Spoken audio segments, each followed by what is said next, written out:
大家好，欢迎收看这期的公子视频，我是公子沈。最近发生的几个国际性的大事件，让人感觉现在已经加速进入到多事之秋，未来这种国际间的冲突将会愈演愈烈，我们真的是要做好心理准备。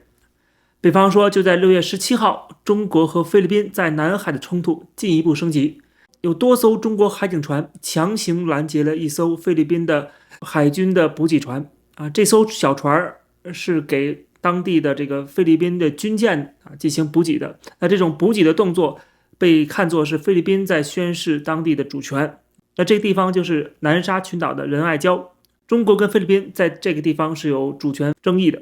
那么经过国际法庭的判决，认为中国的说法是站不住脚的，但是中国不理那一套坚决认为这就是中国的。所以说这种补给的动作，中国要想方设法去拦截，因为你是在侵犯我们在南海的主权，对吧？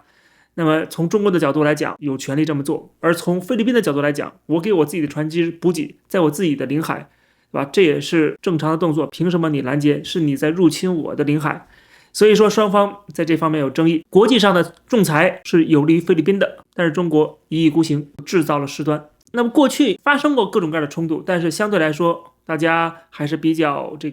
收着的。那这一次中国动作这么大，首次登船，强行登船，并且没收船上的物资，包括防弹衣、自动步枪。那菲律宾这边呢，动作也越来越大，补给越来越频繁，因为一方面他做这个事情是合理合法的，首先他拿到了法律依据，是有国际的海洋法庭的仲裁的。那同时呢，他背后也有了美国更强有力的撑腰。菲律宾现在得到美国军事上面的援助和支持越来越大，双方建立更多的军事基地，设置先进的这个反导系统，是吧？然后双方又进行大规模的军事演练，同时菲律宾也在购买最先进的海军的舰艇。所以从这儿可以看到，菲律宾也越来越不怕中国了。而中国这种动作，按说中国政府从来都是内战内行，外战外行，为什么现在反而更强硬呢？明明看到了菲律宾跟美国的盟友关系更加紧密，对吧？在这个杜特尔特之后，为什么中国却也一步一步的越来越激进呢？这也说明是内部的原因所导致的一个，它在外部必须有这样的夸张的动作。因为中国经济现在越来越差，这个地方政府的债务危机、房地产危机、失业危机、制造业转移、消费低迷，在国际贸易上面的进出口受到打击，更不要说在政治外交层面开始被西方所孤立。所以说中国面对这样的内忧外患，它就必须要在南海找一个相对来说比较弱小的国家去欺负它，或者说去挑衅，把这个矛盾激化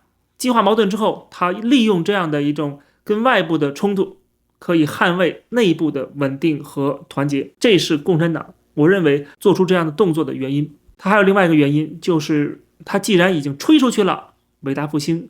我们现在军队多么庞大，我们的实力多么强世界第2大经济体，厉害了我的国，对吧？你遇到菲律宾都畏首畏尾的，都不敢做什么，那也说不过去。他必须要做点什么来证明他过去的这个所谓的伟大的成就然后紧接着这件事情又发生了第2次的冲突，同样在仁爱礁附近，中国的海警船有意的冲撞一艘菲律宾的船只，导致船只上的一名菲律宾海军人员受到重伤。这种行为很有可能会导致擦枪走火，现在已经造成了人员受伤，没有伤亡，但是受伤，以至于美国、日本、法国这些菲律宾的盟友都在谴责中国的行为。菲律宾总统马斯克还说，如果有任何的人员伤亡出现，那么就会启动美菲安保条约，就是我们受到攻击了有人员伤亡了美国就要出兵，这等于是在给中国一个警告。关于这件事情本身，要求中国进行赔偿而且归还之前没收的这些军事物资。我想后面中国可能还会真的去赔偿或者是归还这些物资的。他想升级双方的冲突，但是又不想把这个关系彻底搞坏，所以他有一个度的把握。所以我们就会看到中国如何去把握这个度，但这个度有的时候不好把握，因为对方对中国的态度也在改变过程当中。你过去觉得对方软弱，你欺负一下没关系，然后扇一巴掌再给俩甜枣就觉得没问题了。但是这一回你可能扇人一巴掌，别人就回扇你2个巴掌你不知道什么时候人家真的会这么做啊，给天头也不管用了。所以说有的时候这个度是很难把握的，一不小心就会擦枪走火。而中国有这样的一个政治需要去让双方的关系越来越紧张，那么未来就真的有可能导致在南海的军事冲突。而一旦发生这种军事冲突，特别是美国、日本这些国家都卷入进来，中国必然会立刻收手，立刻妥协啊，但反而会让中国很没面子啊。你一开始挑动双方的关系的这种战略目的也达不到了，未来很可能会发生这类的事情，就像之前中美撞击事件一样，而那时候还处于中美双方关系非常密切，合作越来越紧密的时期。而现在呢，现在已经变成敌人了，所以说一旦发生这种事情，后果不堪设想。但是中国又必须要这么做，所以这就是大概率事件。比如说同一时期还有另外一个案例，就是台湾澎湖的渔民在打鱼的时候，突然他们捞上来了中国的潜舰啊，就是潜水艇。这个潜水艇出现在了海峡中线附近，而且突然浮出水面，而随后有一艘解放军的军舰前来支援，并且朝大陆方向驶去。有人判断这一艘核潜艇是中国最新型的096型唐级核子动力潜艇。台湾国防部回应这件事情说，已经掌握了相关信息，包括情报的监侦手段以及中国潜艇的意图为何。国防部长顾立行说，详细内容暂时保密。那么关于这件事情也众说纷纭，在我看来，事出反常必有妖。突然在海峡中线出现了潜舰，而且这个潜舰还突然冒头了，这都是很奇怪的动作啊。当然不排除他是故意让台湾的渔船看到，然后作为一个对台湾的威慑的作用。但是我觉得他威慑的手段有很多，包括他之前的围岛军演什么之类的啊，他不需要用这种方式去威慑，而且他也没有起到任何威慑的作用啊。大家都在调侃他是不是有什么这个机械故障，他没办法沉底了，只能浮上来。我虽然不是军事专家，我也知道在海峡中线对核潜艇来说是很危险的，它必须要浮在水面上来航行。那你用船就可以了，为什么要用潜舰呢？由于水深不够，所以潜舰根本起不到它潜在的作用。最合理的解释就是它要回到中国，而且要用最快的速度回到中国，那就走台湾海峡，而不是从台湾岛绕回来。走海峡是最快的，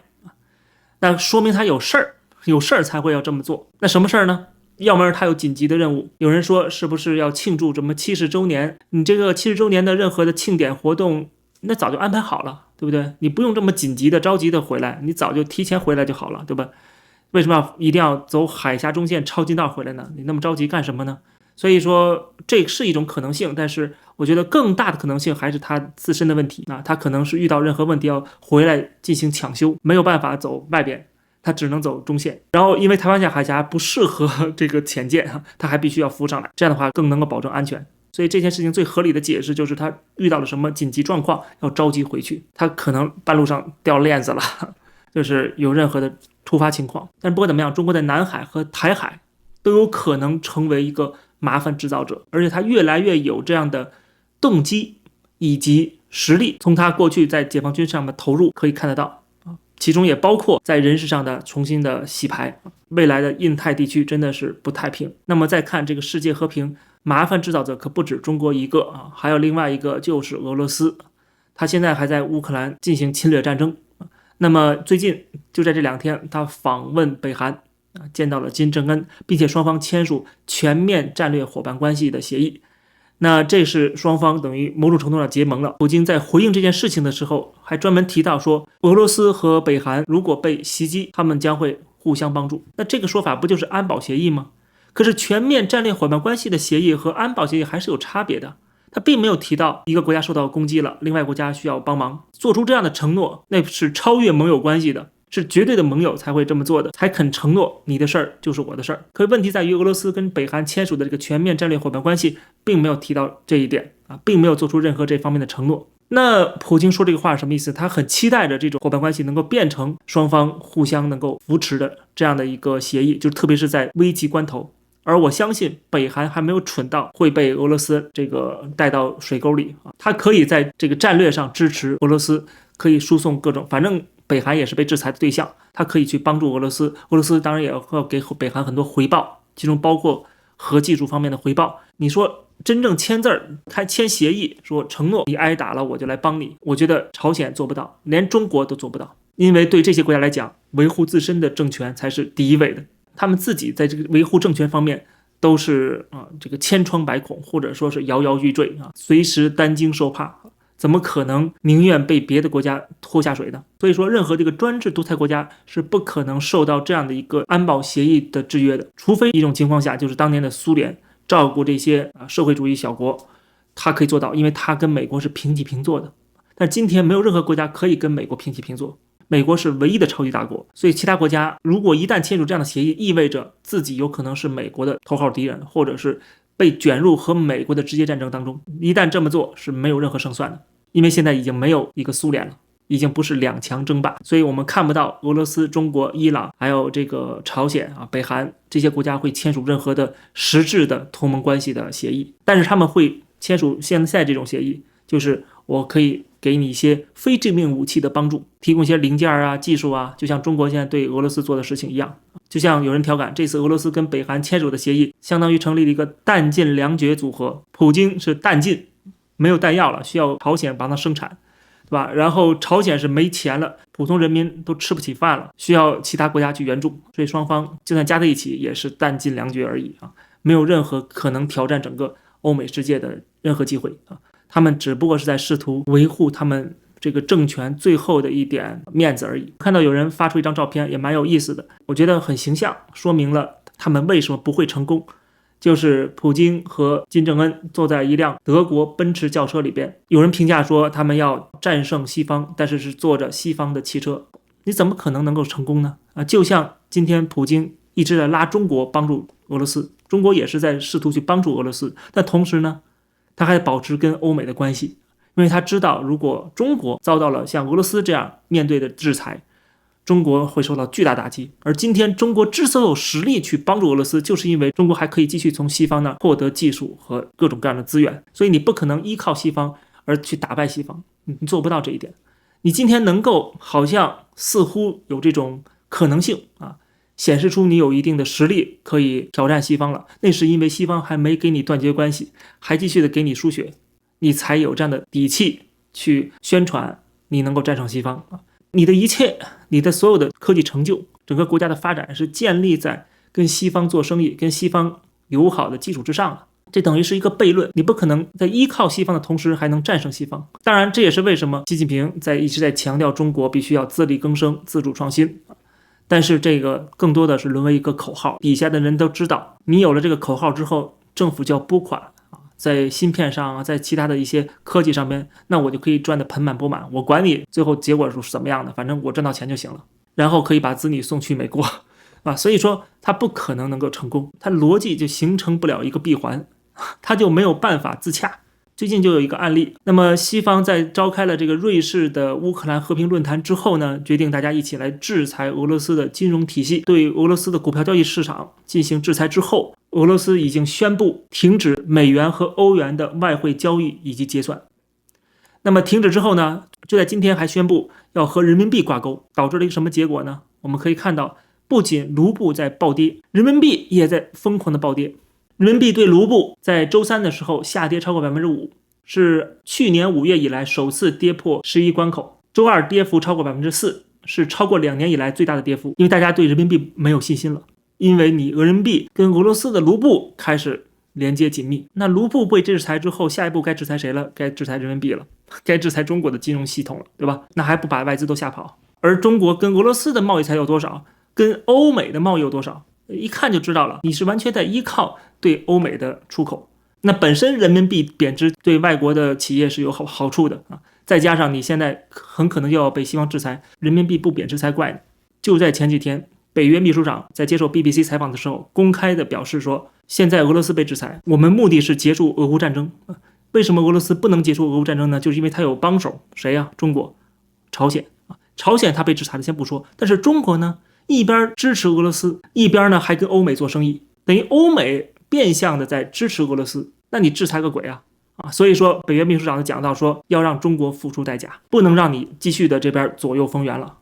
等于把我们给你的资金、给你的技术、给你输送了这么多的红利，然后你再转给俄罗斯这样的一个被我们制裁的对象，那我这干嘛呢？白折腾吗？所以说下一步中国就一定是会上制裁的名单，不管是中国的民营企业还是国有企业都跑不了。而中国在面对这样的国际压力之下，它会进一步跟俄罗斯、跟北韩这些国家绑定，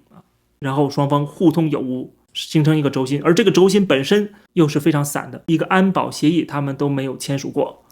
一旦任何国家真正受到了巨大打击之后，其他国家可能就是闻风而动就是立刻抛弃对方。所以在这种情况下，第3次世界大战应该是打不起来的，但是局部战争是有可能的。而这种局部战争不代表就会比世界大战这个规模更小，